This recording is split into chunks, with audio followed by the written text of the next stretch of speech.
Halo, selamat malam. Pada kesempatan kali ini saya akan membahas mengenai makroekonomi tahun 2021 di Indonesia dan di negara tetangga yaitu Malaysia.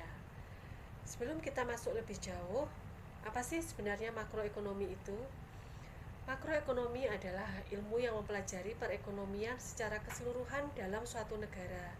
Jadi yang dibahas adalah mengenai pertumbuhan ekonomi, inflasinya, suku bunga, pendapatan per kapita, tingkat pengangguran, dan masih banyak lagi yang lain yang intinya adalah mengenai suatu negara.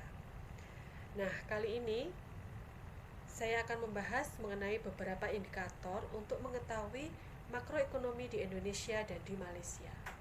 Yang pertama mengenai pertumbuhan ekonomi. Pada tahun 2021, pertumbuhan ekonomi di Indonesia mengalami peningkatan sebesar 5,02% dan di Malaysia sebesar 4,50%. Dan bila dilihat dari inflasinya, di Indonesia mengalami inflasi sebesar 1,87% dan di Malaysia sebesar 1,20%.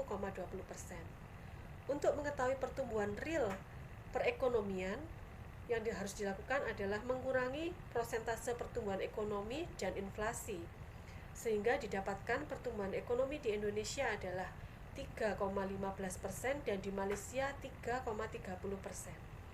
Di sini bisa dilihat pertumbuhan ekonomi di Malaysia lebih baik dibandingkan di Indonesia. Yang berikutnya adalah indikator tingkat pengangguran.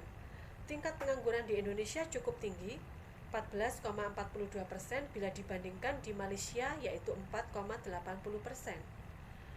Pada tahun 2021 masih masa pandemi. Masa pandemi ini berakibat terhadap beberapa bisnis di Indonesia. Ada bisnis yang tidak berjalan bahkan sampai bangkrut atau ditutup. Tentunya hal ini berdampak pada bertambahnya tingkat pengangguran di Indonesia.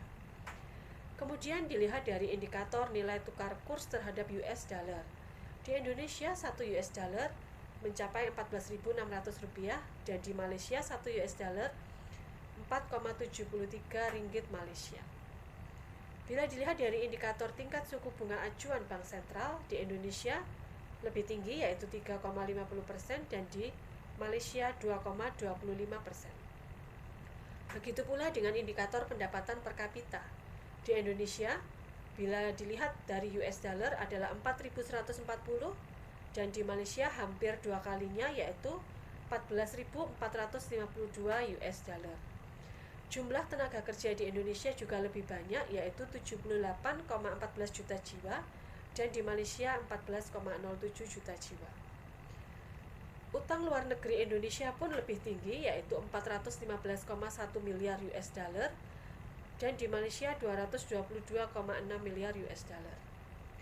Dari data-data ini dapat disimpulkan bahwa pertumbuhan ekonomi Malaysia lebih unggul dibandingkan di Indonesia, didukung dengan tingkat pengangguran yang lebih rendah, nilai tukar kurs rupiah yang lebih rendah, dan tingkat suku bunga yang lebih rendah. Hal ini membuat tentunya menarik ya bagi para pengusaha, menggairahkan bagi para pengusaha untuk membuka bisnis baru maupun mengembangkan bisnisnya untuk lebih besar dan lebih banyak lagi.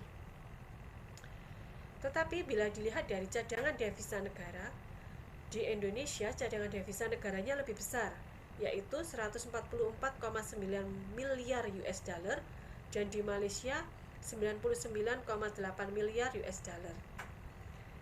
Apabila pemerintah Indonesia mampu mengelola sumber daya yang ada dengan tepat, dengan baik, maka bukan tidak mungkin pertumbuhan ekonomi di Indonesia akan bisa lebih baik dibandingkan Malaysia di masa mendatang. Demikian penjelasan beberapa indikator makroekonomi tahun 2021 terhadap Indonesia dan Malaysia. Terima kasih.